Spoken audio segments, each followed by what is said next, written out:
Bonjour, je vais essayer de faire bref, je fais cette vidéo. Cette nuit on a été bombardé à l'arme chimique et j'ai fait des vidéos dans les hôpitaux. J'ai essayé de retrouver des familles dans des quartiers où j'ai l'habitude de travailler. Je fais cette vidéo parce que je suis fatigué, je suis énervé. Comme à chaque fois où je fais des vidéos ici à Alep, où je prends un selfie comme ça, où je fais une vidéo, où ça me les casse honnêtement de faire ces vidéos-là, mais je le fais parce que c'est peut-être la seule manière pour moi d'être capable de transmettre un message et peut-être qu'il soit entendu. Cette nuit, on a été bombardé à l'arme chimique. Dans ces derniers mois, on a été bombardé à l'arme chimique. Pendant la bataille d'Alep, on a été bombardé à l'arme chimique. Au quotidien, ici, on est bombardé. Hier encore, je suis parti dans des familles, on a reçu 2 roquettes dans la rue. Tous les jours, on reçoit des roquettes. Et tous les jours, encore aujourd'hui, on continue de mentir aux gens. On continue de mentir à la population en Occident. On continue d'essayer de mobiliser l'opinion de la population en Occident pour essayer de mobiliser la guerre ici, pour essayer de la maintenir. Continuer de blanchir des groupes terroristes. Continuer de faire en sorte qu'aujourd'hui, la situation en Syrie ne s'arrête pas. La guerre en Syrie ne s'arrêtera qu'à partir du moment où Idlib sera libéré. Et évidemment que l'objectif de l'Occident, c'est de faire en sorte que Idlib ne soit jamais libéré, de manière à ce que la guerre continue. Les roquettes à l'arme chimique qu'on a reçues, on les a reçues d'Idlib, on les a reçues des frontières d'Alep. Et toute cette zone-là continue jusqu'à la fin d'Idlib. Jusqu'à la fin d'Idlib, c'est plus de 50 000 terroristes. Qu'est-ce que vous voulez qu'on fasse ici?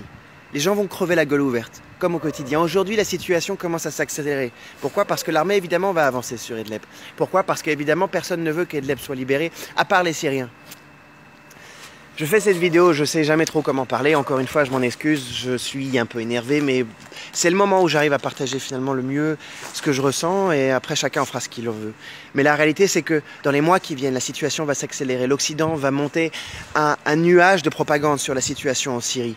Aujourd'hui, cette nuit, on a été bombardé à la chlorine. Dans les derniers mois, on a été bombardé à la chlorine. Pendant la bataille d'Alep, on a été bombardé à la chlorine. Il y a des gens qui suffoquaient dans la rue, des nuages de fumée jaune.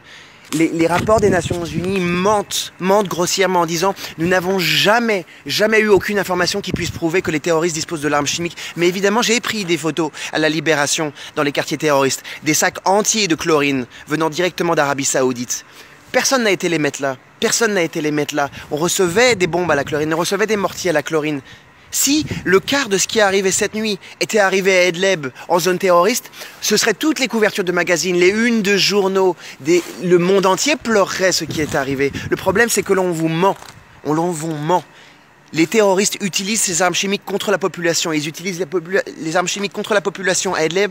Ils utilisent l'arme chimique contre nous ici en zone gouvernementale. Les gens qui vivent ici sont juste des gens. Ils vivent. Il n'y a pas d'armée, etc. L'armée, elle est sur les lignes de front. Les bombes que l'on reçoit, ce sont sur des quartiers qui sont uniquement civils. Qu'est-ce que vous voulez que je vous dise? Les gens doivent crever la gueule ouverte ici sans rien dire. Je suis fatigué parce qu'on va continuer à vous mentir. On vous a menti pendant la bataille d'Alep. On vous a menti, mais vous n'avez même pas idée. On a reçu tous les jours des bombes, des balles explosives, des grenades propulsées, des bouteilles de gaz roquettes, des missiles Grad. On a reçu des mortiers. C'était une catastrophe. C'était une catastrophe. Et encore, dans 30% de la ville d'Alep, on continue d'être bombardé au quotidien. Mais qu'est-ce qui est en train d'arriver aujourd'hui?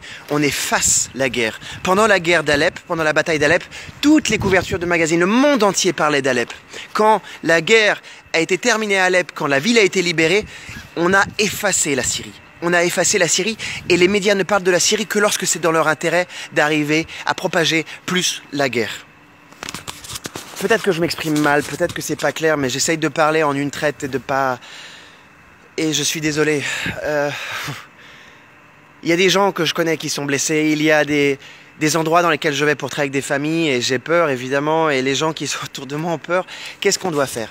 Je me pose la question, qu'est-ce qu'on doit faire? Parce que finalement, qui c'est qui a le contrôle de la guerre? Ceux qui ont l'information, ceux qui ont le contrôle de l'information. Et comme dans les précédentes guerres aujourd'hui, on ment aux gens. On vous ment, mais on vous ment grossièrement. Et je vous assure que dans les mois qui arrivent, on va vous parler d'une attaque chimique massive à Idlib. On va vous parler de l'avancée de l'armée qui va être une catastrophe humanitaire. Et on va vous dire, ça, c'est un crime. Ça, il faut que nous fassions quelque chose. Il faut que nous bombardions la Syrie. Il faut que nous avancions sur la Syrie. On va vous mentir. On va choisir tous les prétextes possibles et imaginables, vous disant que le gouvernement va utiliser encore l'arme chimique. Pourquoi est-ce que le gouvernement syrien utiliserait l'arme chimique? Pourquoi est-ce que le gouvernement syrien utiliserait l'arme chimique? Que ce soit l'aviation russe ou l'aviation syrienne.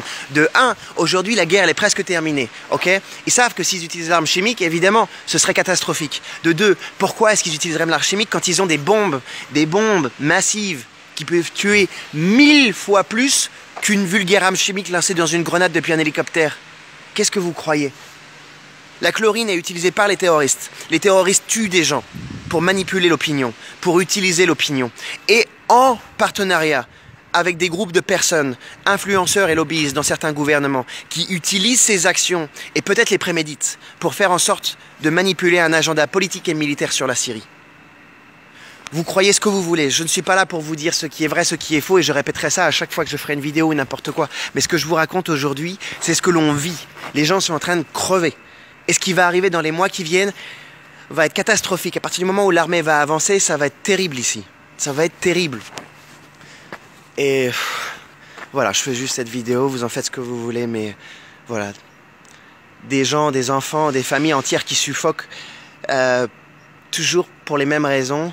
Le problème, c'est que l'on vous ment. Et que je sais ce qui va arriver après. Je sais que moi, quand je vais dans ces endroits-là, sur ces lignes de front, etc., je sais ce que les gens vivent et je sais ce que je vis. Sauf que tout ça, c'est effacé. Voilà. Une vidéo juste en colère, une vidéo juste... Voilà. Chacun fait ce qu'il veut, mais au moins, j'aurais partagé l'information, et voilà. Au revoir.